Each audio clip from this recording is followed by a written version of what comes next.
In this edition of RPP News, an IBAC inquiry's shocking findings, redevelopment of Frankston Hospital begins, and more accolades for Yawa. Hello, I'm Catie Sharp. Welcome to the latest edition of RPP Peninsula. Operation Sandon, the IBAC inquiry that led to the sacking of Catie Council in 2020, has published its findings, and at the centre is local developer John Woodman. Mr Woodman's business, Watson's Proprietary Limited, is based in Mornington and led the Martha Cove Marina development in Safety Beach. In the biggest investigation in IBAC's history, evidence was found that two Catie councillors, former mayors Sam Aziz and Jeff Ablett, promoted Mr Woodman's interests on council in exchange for payment to the value of more than $550,000 each. Mr Woodman was found to have attempted to influence several Victorian government MPs, ministers and political staff.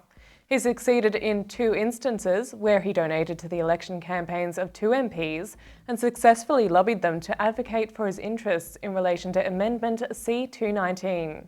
As a result of the investigation, IBAC has made 34 recommendations regarding transparency in planning decisions. They will hand over evidence to prosecutors to consider criminal charges. Mr Woodman's attempts to suppress the Operation Sandon report findings failed in the Victorian Court of Appeal this week. Detectives from Mitchell Crime Investigation Unit are seeking information into the final movements of local teenager Jodis Murphy.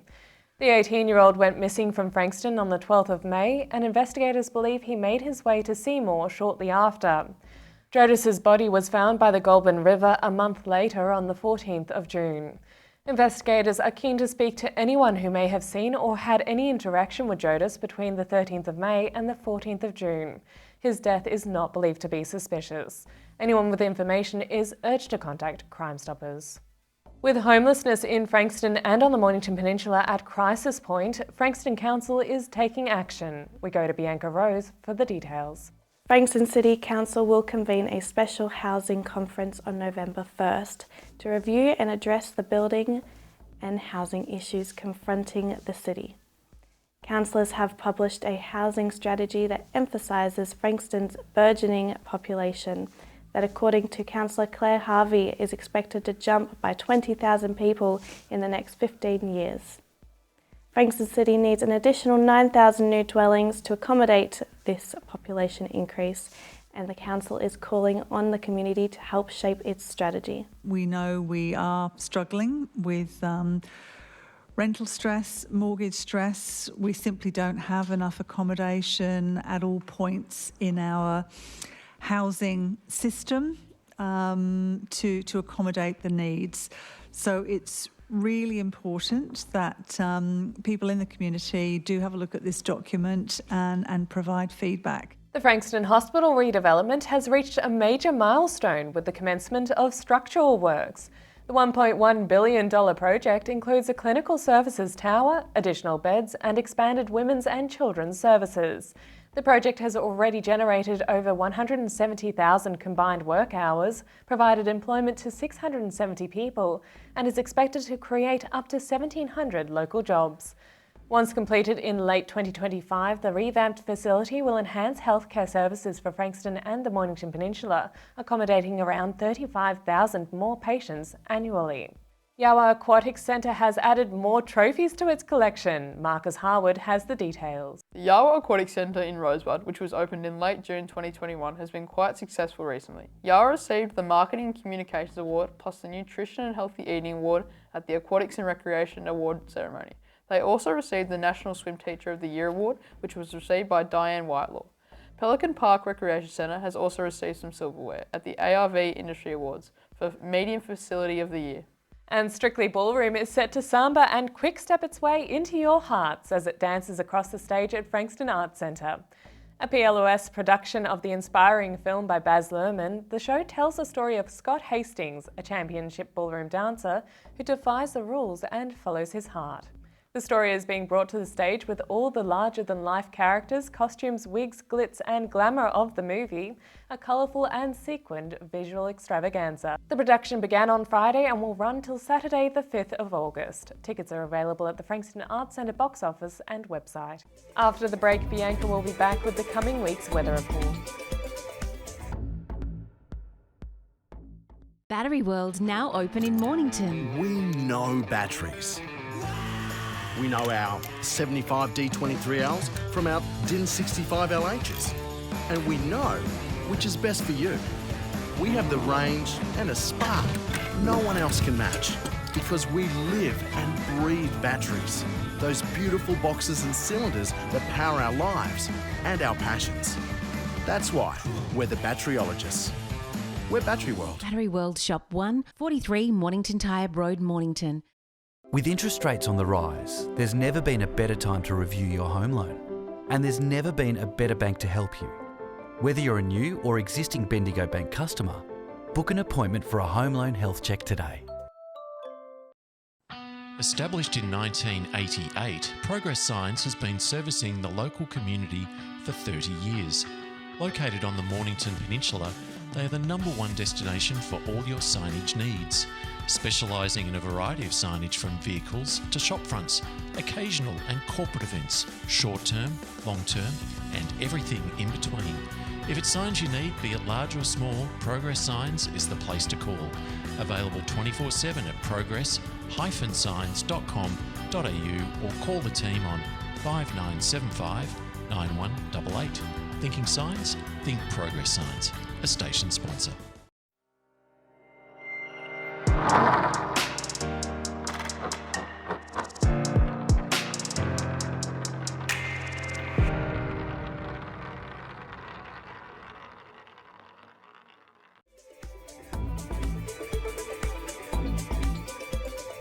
Welcome back. We go now to Bianca for this week's weather. Hello, I'm Bianca and welcome to this week's RPP weather update. While the last few days have been a bit sunny and almost warm, let's dive into this week's details to see if this trend will continue. Today, Sunday the 30th of July, should bring us a very cloudy day with some sunny periods. We should reach a low of 9 and a high of 16. Monday brings us another mostly cloudy day with some rain. We should experience a low of 9 and a cool top of 15. Tuesday will bring us some more rain with cloud cover. We can expect a top of 14 and a low of 9. Wednesday sees the sun returning with a chilly low of 7 and a high of 16. Thursday sees the sun giving way to clouds and rain. We should reach a high of 16 and a low of 9. Friday brings us a mostly cloudy, cold day with one sunny break. We could expect a top of 17 and a low of 10. And finally, Saturday will bring a mostly cloudy day with little to no rain.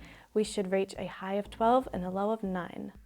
Well, that's all for this week. Try to stay warm and I will see you again next week with another RPP weather update. And now to our surf guru Muzz for the surf report. Hey, it's Muzz. Here I am again with this week's Peninsula Surf Report. So early in the week we had a great run of swell, sort of came up Monday evening into Tuesday, into Wednesday, with Tuesday definitely one of the better days we've had this winter. So in a very consistent winter and a very consistent July, it was a standout kind of day, good interval, good size, waves everywhere and great conditions. So even into Wednesday night it was pretty smooth and glassy. So yeah, plenty of options in the water. The next week in front of us, sort of swell's dropping off a little bit, but it's going to be running along that same sort of size right through this week. You know, probably small Western Port by the looks of it the whole week. Maybe Tuesday as an option at Flinders, or maybe around the backside of, you know, Portsea or something, because the wind looks like it's going to be a bit more northerly that day. But it could be quite a strong day. But the week in front of us, yeah, it doesn't look too bad. Looks the same as it has been. So it's been a very, very good July with August coming around next week. July's been a cracker. I reckon there's been 2 onshore days all July and probably 3 days with with only average waves at best. So yeah, great run of waves, can't complain. People up north have been sort of saying how average it is, while I just keep telling them how good it's been. I need to make up for the last couple of years. But as I said, next week there's a few waves, pretty much same, and should be able to get in the water and enjoy winter while it's still here, and I will see you next week. And that's all from our team here at RPP News, serving the community with stories that matter to you. Keep watching and do tell your friends. Bring you the news from coast to coast across Frankston and the Mornington Peninsula. I'm Catie Sharp. See you for the next edition.